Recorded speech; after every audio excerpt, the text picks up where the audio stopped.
जैसा कि यरदान जिया ने बताया, मुझे कहानी सुनानी है आपको, तो सुनिए। दो पड़ोसी थे, एक किसान दूसरा कुम्हार। दोनों ही मिलजुल कर रहते थे और एक दूसरे के दुख में शामिल। किसान के पास एक बैल था जिसकी मदद से वो अपना खेत जोतता था और गाड़ी में जोतकर अनाज और दूसरा सामान लाता ले जाता था।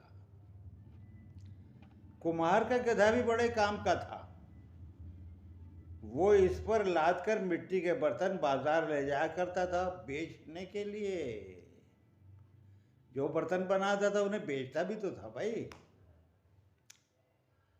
मगर किसान और कुम्हार की दोस्ती बैल और गधे की वजह से अक्सर खतरे में पड़ जाती थी। दोस्ती खतरे में पड़ जाती थी क्योंकि इन दोनों में हमेशा अनबन रहती थी। किसान और कुम्हार में अनबन नहीं रहती थी, अनबन रहती थी गधे में और बैल में। झगड़ा बैल के खूबसूरत और नोकदार सींगों की वजह से होता था।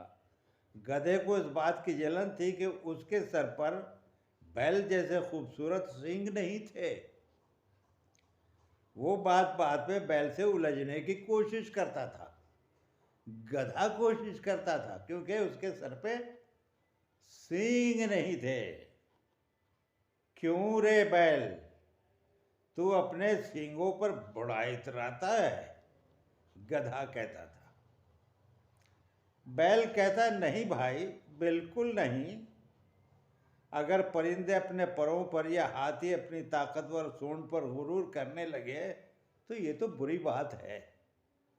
इसी तरह अगर खुदा ने किसी को कोई चीज़ नहीं दी तो उसके लिए दुखी रहना या किसी से जलना या हसद करना, इससे भी बुरी बात है।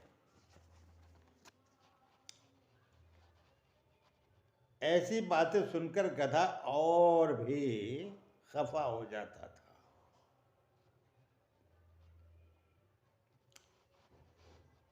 तुम समझ रहे हो मैं तुमसे जलता हूं? मैं खुदा का शुक्र अदा नहीं करता? नहीं, ऐसी बात नहीं है। मैं तो समझाने की बात कर रहा हूं कि तुम इतराया ना करो अपने सींगों पर। तुम मुझे समझाने वाले कौन होते हो? इस तरह छोटी छोटी बातों को लेकर दोनों में अक्सर कहासुनी हो जाती। गधा बैल से बहस करने के बाद किसी सोच में पड़ जाता और उदास हो जाता और कई कई दिनों तक उदास रहता था। इसका मन न खाने में लगता था और न काम करने में।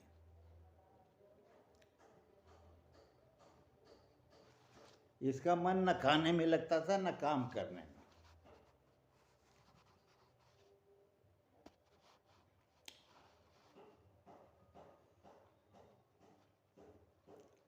इसकी सेहत बिगड़ रही थी। कुम्हार को भी अपने गधे की इस हालत पर फिक्र होने लगी थी और उसकी बीवी रात दिन, वो दोनों रात दिन उसके बारे में सोचते रहते थे। उसकी बीवी भी और वो भी। एक रात अचानक कुम्हार को एक तरकीब सूझी और इसने अपनी बीवी से मशवरा किया।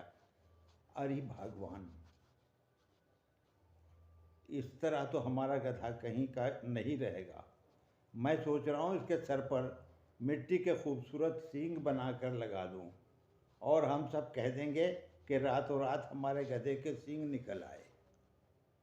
देखो क्या उसके दिमाग में आई है। कुम्हार की बीवी खुशी से उछल पड़ी। अजीब वाह, क्या आइडिया आया है आपको। इस बहाने हमारे गधे का मूड भी ठीक रहने लगेगा और ये कहावत भी झूठी हो जाएगी कि ऐसा गया जैसे गधे के सर पे सिंह। मगर ध्यान रहे कि गधे को गधे को पता नहीं चलना चाहिए कि उसके सींग नकली हैं। यह भी शर्त थी कि गधे को पता ना चले कि उसके सींग नकली हैं। कुम्हार ने 2 बेहद खूबसूरत मिट्टी के सींग बनाए और इन्हें काले रंग में रंग दिया, और जब मिट्टी कुछ सूख गई तो हल्के हल्के इन पर तेल चुपड़ दिया, इन्हें चमकदार भी बना दिया। गधा जैसे ही ऊँघने लगा, गधा जैसे ही ऊँघने लगा, कुम्हार ने बड़ी चालाकी से वो सींग वाली टोपी गधे के को पहना दी। एक टोपी बनाई जिसमें 2 सींग लगे हुए थे, वो गधे को पहना दी। गधा जैसे ही ऊँघने लगा, हाँ, वो टोपी गधे को पहना दी। गधे को जब सर पर बोझ सा मालूम हुआ तो कुम्हार ने उसे प्यार से समझाया। गधे को तो भाई सर पे बोझ मालूम ही होगा, क्योंकि वो टोपी पहना दी गई थी उसे। बेटा गधे, तुम बड़े खुशनसीब हो, ये रातों रात तुम्हारे सींग निकल आए हैं।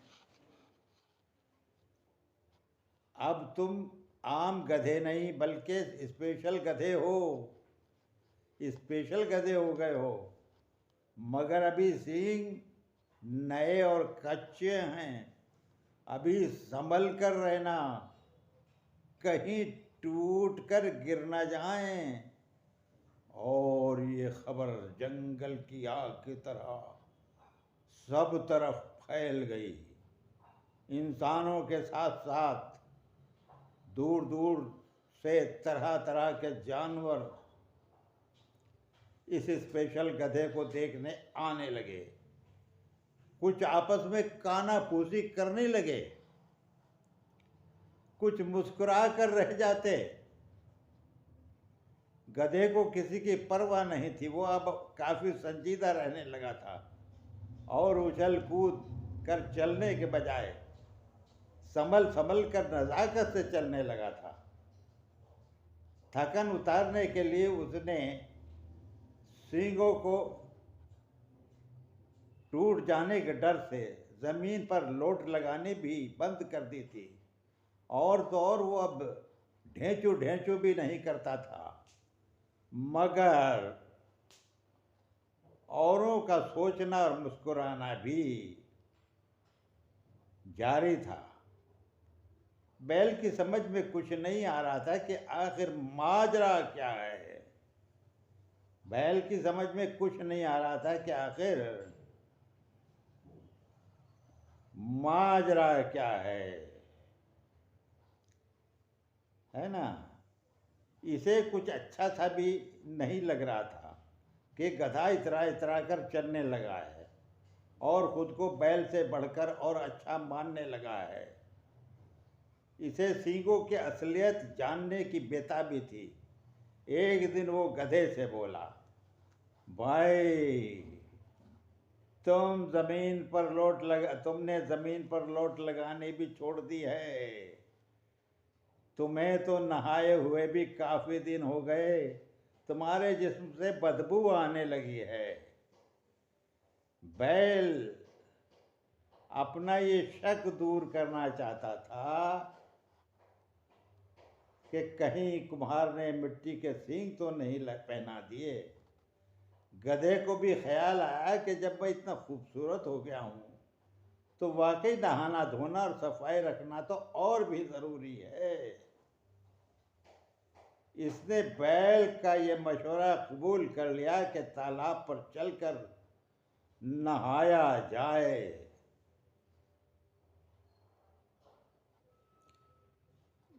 दोनों पास के तालाब में उतर गए। पहली डुबकी बैल ने लगाई और दूसरी गधे ने। मौसम बड़ा सुहाना था। गधे ने जोश में आकर 2-3 डुबकियां लगाईं। बस फिर क्या था, टोपी समेत इसके मिट्टी के सींग गलकर बह गए और वो अपना समूह लेकर रह गया। सबने कहा, गए गधे के सर से सींग, ऐसे गए जैसे गधे के सर से सींग। बच्चों, कहानी खत्म हो गई।